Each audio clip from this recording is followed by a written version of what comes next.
어제 여호수아 13장을 시작하는 첫머리의 말씀이 이렇게 나갔죠. 여호수아가 나이 많아 늙음에, 이렇게 여호수아 13장이 이렇게 시작되었는데, 그래서 어제 새벽 기도 때는 딱 13장 1절 한 절만 같이 읽었죠. 여러분, 이제 저를 봅시다. 나이 많아 늙어진다는 것은요, 당연한 것인데 성경은 어제도 두 번이나 늙었다 이렇게 이야기하고 있고, 누가요? 여호수아가. 그리고 아직 정복할 땅이 많이 남아 있음을. 그래서 성경은 그냥 많이 남아 있다고 하지 않았고 매우 많이 남아 있었다. 정복할 땅이요. 그렇게 이야기하고 있었죠. 자, 여호수아의 늙음과 아직 정복해야 할 땅이 매우 많이 남아 있는 상황을 잘 설명해 주고 있었죠. 그리고 여호수아가 나이가 많은 상황 속에서도 14장부터 계속해서 나오는 이야기가 뭐냐면 땅 분배에 대한 이야기가 계속 이야기가 길게 기록이 되어 있는 것입니다. 그리고 마지막 23장, 24장은요, 여호수아가 고별 설교를 하는 그 부분에 해당되는 그런 말씀입니다. 그런데 좀 특이한 것은 어제 13장에서와 마찬가지로 오늘 23장에서도요, 시작하는 1절에서 또 어제 여호수아가 나이 많아 늙음에 이렇게 13장에서 이야기했던 것하고 똑같은 그런 상황들이 오늘 23장 1절에도 끝부분에 보면 뭐라고요? 여호수아가 나이 많아 늙은지라 이렇게 이야기하고 있죠. 자, 그뿐 아닙니다. 2절에도요. 나는 나이가 많이 늙었도다. 나이가 많아 늙었도다. 이렇게 두 번이나 여호수아가 늙었다는 상황을 어제 이어서 오늘 23장에서도 또 이야기를 하고 있습니다. 자, 여러분, 여호수아가 나이 많았다는 것은 이제 곧 죽을 때가 되었다는 말이죠.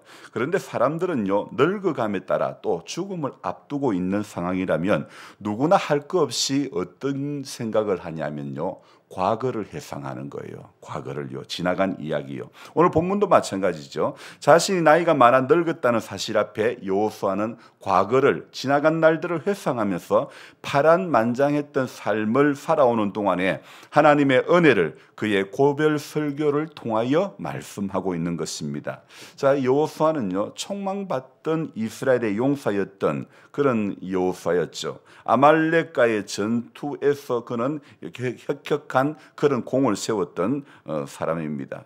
산 꼭대기에서 모세가 손을 들자 그는 정예 군대를 이끌고 나가서 아말렉을 무찔렀죠. 그때 성경은 그 하나님을 어떻게, 승리하게 하신 하나님을 어떻게 표현하냐면 여호와 니시라고, 그래서 승리하게 하셨다, 이렇게 하나님을 향한 말씀이, 그 별명이 지어지게 됐죠. 여호수아는요, 모세의 전속 부관으로서 모세와 함께 시내산에 올라가는 그런 특권도 누렸던 사람이죠. 그리고 모세의 후계자로 영광스럽게 지명된 인물이기도 합니다. 그런데 여호수아가 지도자로 세워졌을 때, 모세의 후계자가 되었을 때 그 상황은요, 문제가 없을 때의 지도자로 세워진 것이 아니라는 것입니다. 정복 전쟁을 앞두고 그것도 원래 살고 있던 거주민들을 다 쫓아내야 하는 그 전쟁의 총사령관이 되었던 것이죠. 그래서 그는 총사령관으로서 이제 그가 감당해야 될 책임감과 그 중압감이 심히 말할 수가 없었을 것입니다.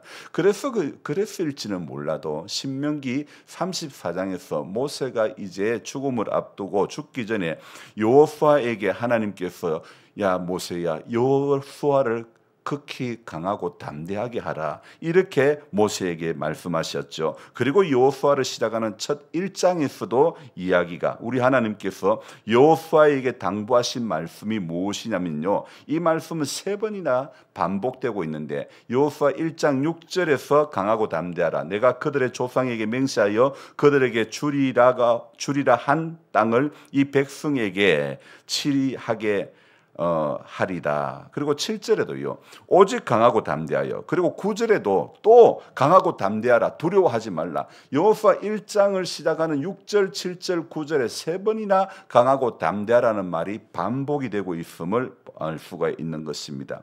무려 세 번이나 강하고 담대하라고 여호수아에게 명령하신 것이죠. 정복 전쟁의 총사령관으로서 모세의 뒤를 이어 백성들을 인도해야 하는 이 여호수아의 책임감과 중압감이 클 것에 대비해서인지 하나님은 여호수아의 마음을 강하게 하라, 담대하게 하라. 모세를 통해서도 말씀하시고 또 오늘 여호수아를 시작하는 1장에서도 말씀하셨죠.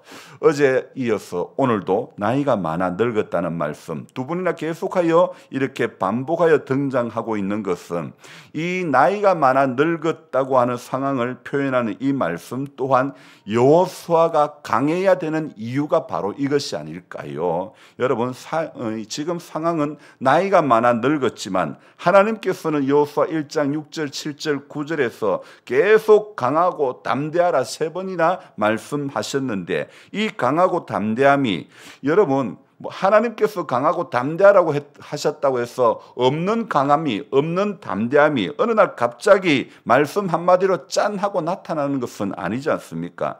여러분 강하고 담대함이 생기는 비결이 무엇이냐면요, 하나님께서 모세에게 강하고 담대하라 6절 7절 그리고 1장 9절에서 세 번 했는데 그 사이에 끼어있는 8절의 말씀에 하나님께서 인생이 강해지고 인생이 담대해지는 비결을 말씀하고 있더라 이거예요. 자, 1장 8절을 제가 읽어드릴게요. 찾을 수 있는 분은 찾아보시고 안 그러면 저를 보시고 잘 들어주시면 됩니다.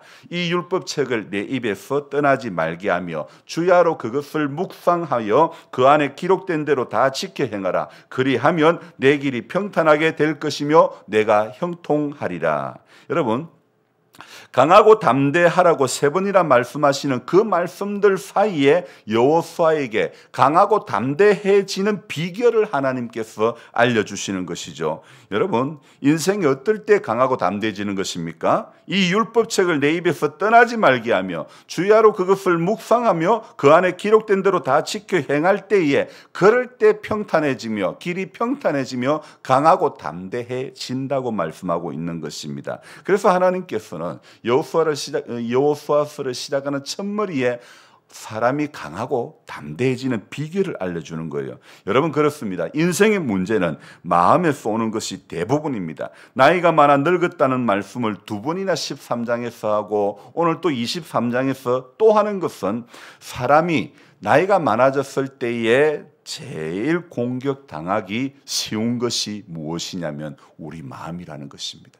나이가 많으면 마음이 공격당하기가 쉬운 것입니다. 그래서 노인분들이 몸은 아프지 마음대로 되는 것은 없지 날이 갈수록 염려는 많아지지 그러다 보니 자주 하시는 말씀이 아이고 안 죽어서 큰일이다 이런 말씀. 제 할머니로부터 들은 말씀 중에 여러 말씀들이 있지만은 제일 많이 들었던 말씀이 우리 할머니께서 안 죽어서 큰일이다 그 말씀을 수시로 하셨습니다.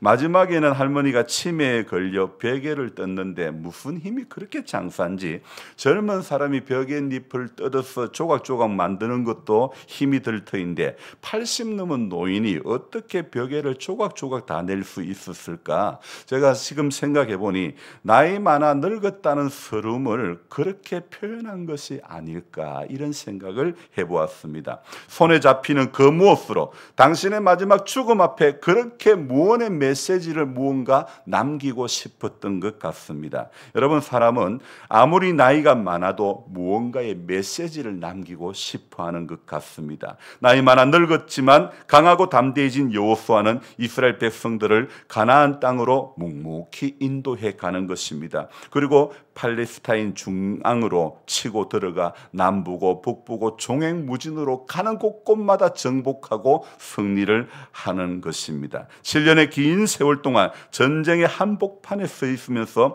백성들을 했고 결국엔 그는 이스라엘 지파들에게 땅 분배를 다 하게 되는 것입니다. 여호수아는요 모세처럼 하나님을 만나는 그런 드라마틱한 간정의 인생 주인공은 아니지만 모세가 죽자 그가 하나님으로부터 받은 말씀이 있습니다. 그 말씀이 바로 여호수아 1장 7절의 말씀입니다. 제가 또 읽어드릴게요. 오직 강하고 극히 담대하여 나의 종 모세가 네게 명령한 그 율법을 다 지켜 행하고 우로나 자로나 치우치지 말라. 하나님께서 여호수아에게 주신 말씀은 강하고 담대하라. 우로나 자로나 치우치지 말라. 두려워하지 말라. 모세가 죽기 전에 이 젊은 용사에게 당부한 때가 엊그제 같았는데 이제 그 젊은 용사였던 여호수아가 늙어 죽을 때가 되었죠. 유언할 때가 되었죠. 만약에 우리가 본문 속에 나오는 나이 많은 여호수아라고 하면 나는 어떤 말을 남길 것인가? 오늘 23장은 여호수아가 남기는 유언이자 고별 설교인 것입니다. 여호수아는 이 유언으로 하시는 말씀에서 그는 딱 한 가지만 말씀하는 것입니다. 그것이 무엇입니까? 오늘 3절에 너희의 하나님 여호와께서 너희를 위하여.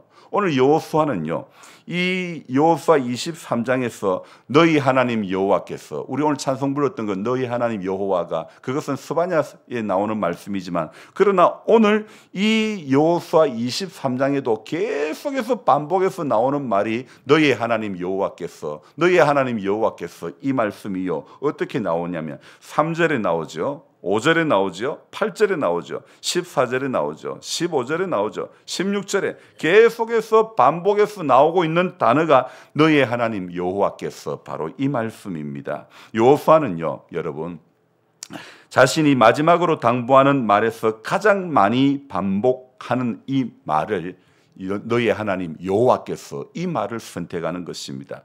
타인이 아닌 나와의 관계에 있는 하나님으로서의 인식, 다른 사람의 하나님이 아니라 나의 하나님으로 여기는 사람이 되어야 하는 것입니다. 하나님께서 나의 하나님이 되신다는 것을 기록하고 있는 것이 성경이죠. 그렇다면 우리는요, 오늘도 성경과 나와의 관계를 또한 생각을 해보아야 하는 것입니다. 여러분, 성경의 말씀이 철학적 가치나 윤리의식이 아니라 살아계신 인격체로서 하나님께서 직접 나에게 찾아오셔서 하신 말씀이 바로 성경 말씀이라는 것입니다.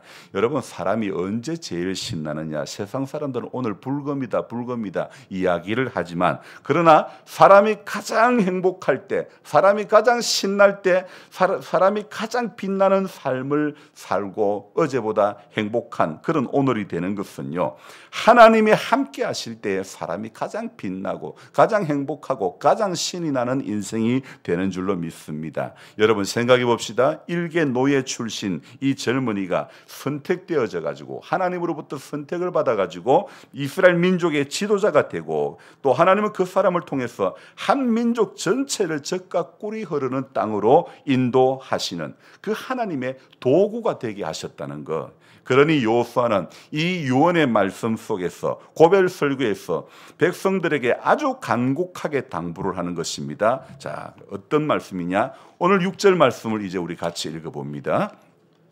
그러므로 너희는 크게 힘써 모세의 율법책에 기록된 것을 다 지켜 행하라. 그것을 떠나 우로나 자로나 치우치지 말라. 아멘. 여러분, 세상 만사는요, 하나에서부터 10가지, 100가지, 1000가지 모두가 다 하나님의 섭리하심과 그분의 역사하심으로 이루어지는 것입니다. 오늘 여호수아는 바로 이것을 목격했던 산증인이었기 때문에 오늘 이렇게 고별 설교를 할 수밖에 없는 것입니다. 하나님께서 그와 함께 하셨기 때문이죠. 이것이 경험되어지니 나의 하나님 여호와께서, 우리 하나님 여호와께서 계속 이렇게 설교할 수밖에 없는 것입니다. 그래서 여호수아가 마지막 고별 설교에서 이제 계속 이 23장을 읽어보면요, 전부 다 엑기스의 말씀들이 나오는데 8절도요 얼마나 귀한 말씀인지 우리 같이 읽어봅니다. 오직 너희의 하나님 여호와께 가까이 하기를 오늘까지 행한 것 같이 하라. 아멘. 하나님 오직 너희의 하나님 여호와께 가까이 하기를 오늘까지 행한 것 같이 하라. 하나님 가까이 하라는 거죠. 그리고 9절에 뭐라고요? 쫓아내셨으므로 10절에 너희를 위하여 싸우심이라. 11절에 그러므로 스스로 조심하여 너희 하나님 여호와를 사랑하라. 또 10절에도 있죠. 너희 중 한 사람이 1000명을 쫓으리니. 여러분 일당 100도 아니고 일당 1000을 하게 된다고 말씀하고 있죠. 여러분 하나님이 함께하면 우리는 부족해도 일당 100이 아니라 일당 1000이고 많이 될 수 있는 것입니다. 그 한 사람이 저와 여러분들이라는 사실 앞에 우리가 감사해야 되는 이유지요. 여러분 단 하나의 조건, 성경의 말씀을 지켜 행하면 그것을 떠나 우로나 좌우로나 치우치지 아니할 때에 이 모든 일들을 일당 100, 일당 1000의 일을 가능하다고 말씀하고 있죠. 여호수아는 지도자로서 처음 하나님 앞에서 말씀을 받은 말씀을 죽음을 앞두고 똑같이 그 받은 말씀을 하고 있는 것입니다. 이것은요 무엇이냐면 일평생 자기가 받았던 그 말씀이 가슴에 남아 있었기 때문에 그런 것 아닐까요? 여러분 성도는요 말씀이 가슴에 남아 있어야 되는 것입니다. 들었던 말씀이 우리 가슴 속에 남아 있어야 되는 것입니다. 그러니 마지막 고별 설교의 제목으로 말하지 않을 수가 없었던 것입니다. 여호수아가 바로 말씀의 산 증인이었던 것이죠. 이제 우리도 이 말씀 앞에 말씀의 산 증인으로 내가 경험하고 오로나 좌우로나 치우치지 말고 극히 강하고 담대하여 두려워하지 말고 정말 우로나 좌우로나 치우치지 않고 중심이 하나님 앞에 오늘도 딱 붙잡힌 하나님의 사람들이 되시기를 주의 이름으로 축복하며 기도하겠습니다. 좋으신 하나님 아버지, 오늘 여호수아 23장의 말씀 가운데서 또 하나님의 은혜를 함께 나누게 하시니 감사를 드립니다. 좋으신 하나님의 인도하심, 붙들어주심, 함께하심, 늘 하나님 우리 평생에 말씀에 붙들림 받은 인생이 되어서 그 말씀에 아버지 하나님 지배를 오늘도 받고 일평생 늘 이 땅에 호흡하는 동안에 말씀의 지배를 받게 하시고 여호수아처럼 소명받을 때에 후계자로 세워질 때에 받았던 그 말씀이 그의 마지막 유언에서도 그 말씀 새겼던 말씀이 그대로 나오는 모습을 볼 때에 하나님 말씀을 받고 마음을 강하게 하고 담대하여 하나님 앞에 서는 그날까지 우리 끊임없이 하나님의 말씀과 하나님의 은혜에 늘 붙잡힌 바 된 복된 성도가 다 되도록 도와주시옵소서. 오늘 이 하루도 살아가는 인생의 여정 가운데서 하나님 시험덤이 있고 문제가 있고 아픔이 있고 두려움이 있을 수도 있지만 하나님 강하고 담대함이 말씀이 주는 강하고 담대함이 저와 우리 모든 성도님들을 지켜주실 줄로 믿습니다. 그 은혜 가운데 그 사랑과 그 능력 가운데 모두가 붙들림 바 되게 하여 주시옵소서. 감사를 드리며 예수님의 이름으로 기도드리옵나이다. 아멘. 간절한 마음으로 주여 부르고 기도합니다. 주여, 주여, 주여. 아버지 하나님 새벽을 함께 해주시고 또 말씀을 주셔서 감사합니다. 말씀 붙잡고 이기는 복된 성도 다 되게 도와주옵소서.